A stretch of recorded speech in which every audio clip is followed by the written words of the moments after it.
ও বৌমা, বৌমা কথা কি কানে যাচ্ছে না? হ্যাঁ মা বলুন। ওই যে মহারানীর কথা কানে গেল। তা সারাদিন ঘরের কাজ করলে কি হবে? তা এবার একটু রান্না বান্না করো। কেন মা, একটু ভালোবেসে বলা যায় না? ও ভালোবেসে বলতে হবে। আসেন বৌমা, ওই যে রান্নাঘর। তা একটু রান্নাটা করেন তো দেখি। আর একটু ভালোবেসে বলবো বৌমা? বিয়ে তো 1 মাস হয়ে গেল।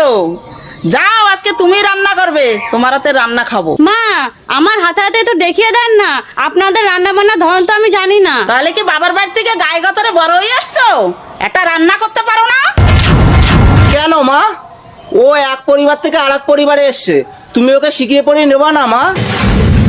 ও মা, ও পরের আর কেউ না, তোমার গর্ভের সন্তানের জীবন সঙ্গিনী, আমার ভালোবাসা। আজ আমার দিদির সঙ্গে যদি এরকম ব্যবহার করতো, আমরা মনে করতাম না মেয়েটাকে নরকে পাঠিয়ে দিয়েছি। ও মা, আমার দিদিও তো রান্না বান্না কিছু জানতো না, কিন্তু তার শাশুড়ি মা সব কিছু হাতে ধরে শিখিয়ে নিয়েছে। আজ আমরা ওই পরিবার নিয়ে গর্ববোধ করি। কিন্তু মা, আমার শ্বশুর বাড়ির থেকে এই গর্ববোধ করবে তো মা? বাহ খোকা, বিয়ের পরে দেখছি তোর ভালোই বুদ্ধি হয়েছে। ভালো, এসো বৌমা।